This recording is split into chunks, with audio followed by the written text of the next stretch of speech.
This happened to me 2 years ago. It was my first month on the job, and I worked night security at this pretty interesting place. For the record, I still work there and have more strange stories possibly to tell in the future. I am a 38-year-old male. I've worked security jobs most of my life, and the graveyard shift. I was an event security guard for various well-known concert venues for years, so I've seen my fair share of strange things and crazy people. In other words, I don't scare easily and hardly ever go into a panic mode when a crisis comes up. The place I currently work is a resort-style apartment complex. To get the layout, there are 3 floors of apartments with 50 units on each floor. This place takes up 1 city block with a golf course in back, indoor swimming pools, hot tubs, and a small movie theater. You name it, this place has it. Most of the residents are retired doctors, lawyers, and otherwise rich. There are some younger people that live here as well, stockbrokers and real estate agents and so on. Some just use their apartment in the summer and leave as soon as the snow falls. It is located in a well-known tourist town in the United States. The building itself has 12 exits on the first floor. The doors are locked at 11 p.m. You can exit, but you can't get back in unless you go to the front of the building and asked to be buzzed in or pick up the call box phone next to whatever exit you are at. It will ring the company's cell phone, and I answer and can come let you in. The front lobby is set up much like a hotel, with sliding glass doors which I lock when I start my shift. In the middle of the building on first floor are 2 big slider doors which I also lock. They lead to the private parking lot. The parking lot itself is gated, and you need a code to get in. This was midsummer, and while it's never really hot here, tonight was an exception. It was still very warm after the sun had set. I came in 10 minutes to 11 to start my shift. We have a routine to hand off the keys, event log, and phone to the next person on duty. Despite its size, I am the only security person here at night.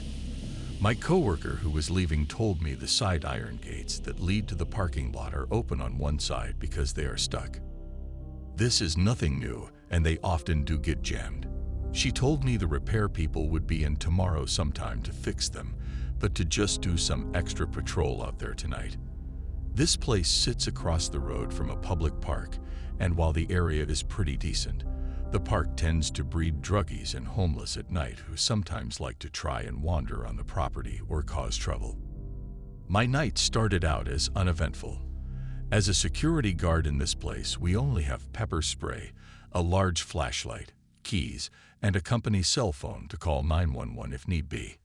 We are told not to confront with bodily harm, nor can we detain anyone. We are simply eyes and ears, and to call the police if something comes up.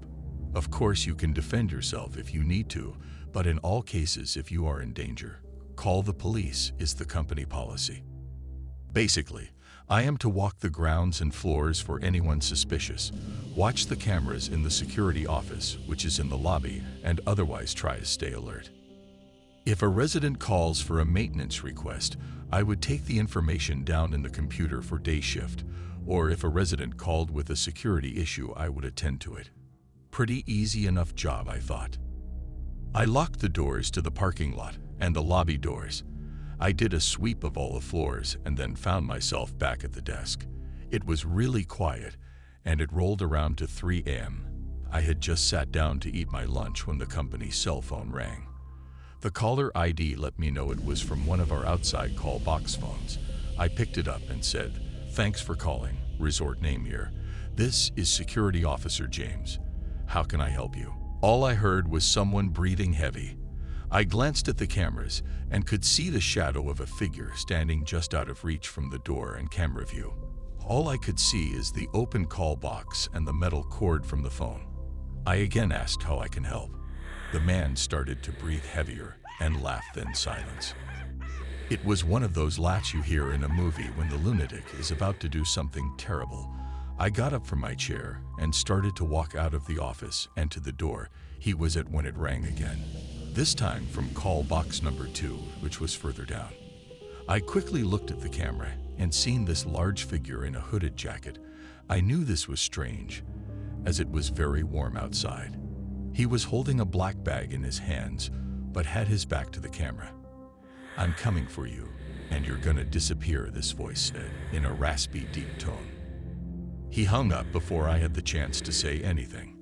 Then the phone rang again. This time I picked up, and before he could speak, I let him know the cops are on their way, and to leave the property now as he is on camera. He tried the doors, and both were locked. This time, he was at yet another call box. This guy had to be running at top speed to make it to the next and the next call box, as they are a good distance between doors on the outside. "I can see you. Are you ready to disappear? The cops won't make it here in time," the guy said. I spoke loud and pretended like I was talking to another security officer and asked him to send 3 other security guards to such and such location, and that police are dispatched. The guy slammed the phone down loud against the call box receiver, and I watched him on camera take off into the darkness to the park area. I figured it scared him off. I was going to call the police, but honestly, the location of this place, it would take them at least 15 minutes to get here, and I figured this guy was just some tweaker from the park. I scanned the cameras and walked the back lot just to be sure no one was there. I had my pepper spray in my hands just in case, but no one was out there. I returned to my desk and wrote what happened in the incident log. About a half hour passed. I had finished lunch and just was about to do rounds when the phone rang again. This time it was from an unknown number. I thought it would be a resident calling for a repair issue or something. I picked up and said my normal line. "Where are the cops?" "I don't see them." "But I see you," the voice said. It was that guy again. I scanned the cameras and did not see anything. I went to the front door to look out, and there was nothing but darkness and a few front floodlights on. "I know you're alone and you are going to disappear soon," he said. I called the non-emergency number to 911 and let them know what was going on. The dispatcher said she would send out a car to check the area and make contact with me. Next thing I hear is a loud thud against the glass windows to the day manager's office, which sits across from the security room. Another 3 loud bangs. I run to the door and unlock it. I pull up the shades and shine my flashlight through the window into the darkness. I catch the face of this hooded man. He looked to be about 40 with long stringy hair poking down and these wild eyes. He looked right at me and grinned before slamming his head into the window to try and break it. I started yelling at him and told him the cops are coming. That's when he pulled the biggest damn butcher knife I've ever seen and made a slicing motion like he would use it to cut my throat. This guy was crazy and probably on drugs. He continued slamming his body against the glass, trying to break it. He used his head to try and break the window, but managed to bust his head open. So the window now has blood all over it. I backed out of the office and locked the door to it. I then decided to wait for cops, as this guy was out of control and my pepper spray wasn't going to stop him, and the last thing I wanted was to handle a bloody crazy person. He then ran to the nearest side door and took the call box phone off the hook. He then ran to each call box and removed all the phones, which caused my company's cell phone to ring and jam up the line. This guy had to be on meth or something because he ran as fast as I could imagine. I watched the camera and noticed to my horror the sliding door to the garage was open. Now it was common for residents to go out to their cars and unlock the door themselves.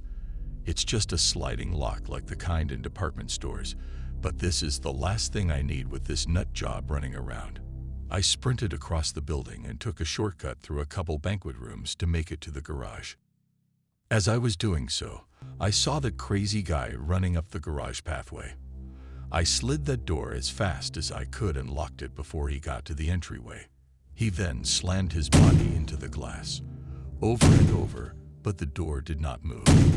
I locked the second set of doors in case he got through the outside ones. He would at least be trapped or slow him down. I reached for my pepper spray, thinking maybe he would just leave, and yelled, "The cops are here." He started to laugh and howl, and then held that knife up again before running into the darkness of the parking garages. I called the cops on my personal cell phone to let them know that the man has a knife. The dispatcher told me the cops will be there shortly, and I let her know what happened. I made my way to the front again and locked myself in the security office. At least this place had no windows and I could watch on camera. I heard another loud thud and bang and realized he was at the front lobby doors trying to get in. I was hoping the cops would roll up any minute, but they didn't, and while it probably didn't take them long, it felt like forever at this point. The guy was standing at the lobby doors with a knife in hand. He faced the camera, and by this time his hood had fallen back. He was bald-headed with wild, long, stringy, crazy hair on the sides of his head. His eyes were huge, and I will never forget that grin on his face as he mouthed to the camera, "You're gonna disappear," while making stabbing motions with that knife. Blood running across his face from slamming into the glass, he then ran out into the darkness. About 5 minutes later, the cops show up. They sent one officer. He asked me what the guy looked like, and I told him I have camera footage. He drove through the area first and shined a spotlight. The cop returned to tell me he couldn't find anyone, and he had driven around the entire block and back area behind a golf course. I showed him the footage and printed out a picture from the camera. The cop said he didn't see any sign of the guy and that he would patrol the area and to call back if he came again. It was now nearly 5 a.m. when the cop left. I waited until 6 a.m. when it was daylight and people were starting to get out and about before I walked around and hung up all the phones from the call boxes. This guy literally took all 12 phones off the hook. When my manager came in during the morning shift at 8 a.m., I told her what happened, and she said that they would keep an eye out and have a meeting to let everyone who worked here know and to be aware. They had an extra security guard on my shift for 2 weeks after, but the guy never returned. The cops never found the guy or who he was. So crazy bloody guy with a knife. Let's not meet again.